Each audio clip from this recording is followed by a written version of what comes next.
வணக்கம் நண்பர்களே, AKS creative கிரியேஷனுக்கு உங்களை அன்போடு வரவேற்கிறேன். இன்றைக்கி நம்ம பார்க்க போகிறது வேர்க்கடலையை நம்ம இதை போல் செஞ்சு வச்சிட்டோம்னாக்கா ஒரு 6லேருந்து 8 மாதம் வரைக்கும் கெடாமல் இருக்குங்க. நம்ம எப்போ வேணால் எடுத்து சாப்பிட்டுக்கலாம். அந்த மாதிரி ஒரு பதத்துக்கு தான் நம்ம ரெடி பண்ண போகிறோம். இப்போ வேர்க்கடலையை நல்லா சுத்தமாக மண் போக கழுவி குக்கரில் எடுத்து வச்சுருக்கேன். அதை வேர்க்கடலை மூழ்கிற அளவுக்கு இப்போ தண்ணியும் நான் சேர்த்துருக்கேன். இப்போ அந்த கடலைக்கு தேவையான அளவுக்கு உப்பு சேர்த்துடலாம். நான் கல் உப்பு தான் சேர்க்க போகிறேன். நீங்கள் தூள் உப்பு பயன்படுத்துறதுனாலும் பயன்படுத்திக்கலாம். இந்த வேர்க்கடலைக்கு எந்த அளவுக்கு தேவையோ அந்த அளவுக்கு சேர்த்துட்டு நல்லா கலந்து விட்டுடுங்க. கலந்து விட்டுட்டு இது நம்ம குக்கரில் ஒரு 5லேருந்து 6 விசில், அதாவது இந்த கடலை நல்லா வெந்திருக்கணும். அந்த அளவுக்கு பக்குவத்துக்கு எத்தனை விசில் வச்சா வேகுமோ அதுக்கேற்ற போல் நீங்கள் உங்கள் குக்கருக்கு ஏற்ற மாதிரி வச்சுக்கோங்க. அதுக்கு முன்னாடி நம்ம சேனல் நீங்கள் இது வரைக்கும் சப்ஸ்கிரைப் பண்ணலாம். கீழே இருக்கிற சப்ஸ்கிரைப் பட்டன் அமைக்கி சப்ஸ்கிரைப் பண்ணுங்கள். கூடவே பக்கத்தில் ஒரு பெல் சிம்பிள் வரும், அதை ப்ரெஸ் பண்ணிடுங்க. அதில் ஆளுங்கிற ஆப்ஷனை செலக்ட் பண்ணிவிடுங்க. இப்போ குக்கர் பார்த்திங்கன்னா விசில் வர ஆரம்பிச்சிருச்சு. இதை போல் நீங்கள் குக்கரில் தான் வேக வைக்கணும் அப்படின்னு கிடையாது. நீங்கள் பாத்திரத்தில் போட்டு வேக வைக்கிறதுனாலும் வைக்கலாம். பட் குக்கரில் வச்சாக்கா கொஞ்சம் சுலபமாக வேற முடியும். அதுக்காக தான் நான் குக்கரில் வேக வச்சுக்கிறேன். நீங்கள் எந்த அளவுக்கு அதிகமாக வேணுனாலும் செஞ்சு வச்சுக்கலாம். இது கெடாது.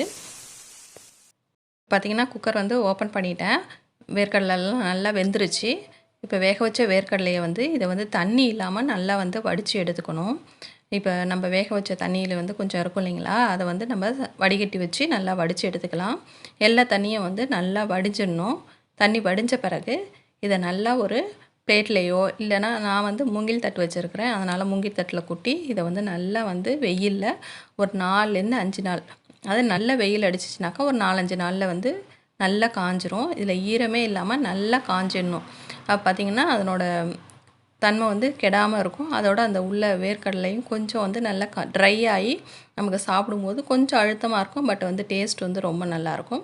நான் இது போல் மூங்கில் தட்டில் ஸ்ப்ரெட் பண்ணிக்கிறேன். நீங்கள் ஒரு பிளேட்லேயோ இல்லை தாம்பாளத்துலேயோ இல்லை ஈவன் துணியில் கூட நீங்கள் நல்லா கொட்டி நல்லா, முக்கியமாக பார்த்திங்கன்னா இதை வெயிலில் நல்லா காய விடணும். அந்த ஈரமே இல்லாத அளவுக்கு நல்லா காஞ்சி வரணும். அந்தளவுக்கு காய வச்சு எடுத்து வச்சுக்கோங்க. பார்த்திங்கன்னா நான் வேர்க்கடலை நல்லாவே காஞ்சிருச்சு. இதை போல் செஞ்சிட்டிங்கனாக்கா ஒரு 6லேருந்து 8 மாதம் வரைக்கும் கூட இது வீணாகவே ஆகாது. நல்லா காஞ்ச பிறகு இதை போல் ஒரு பாக்ஸில் கொட்டி நீங்கள் ஸ்டோர் பண்ணி வச்சுக்கலாம். அதிக அளவில் நீங்கள் செஞ்சு வச்சுருந்தீங்கனாக்கா ஒரு 2 மாதத்துக்கு ஒரு வாட்டி வேணாக்கா நீங்கள் வெயிலில் ஒரு முறை கொட்டி மறுபடியும் காய வச்சு எடுத்து வச்சிடலாம். வீடியோ பிடிச்சிருந்தா மறக்காம லைக் பண்ணுங்கள், ஷேர் பண்ணுங்கள், கமெண்ட் பண்ணுங்கள். வேறு ஒரு இன்ட்ரெஸ்டிங்கான வீடியோ உங்களை மீண்டும் சந்திக்கிறேன்.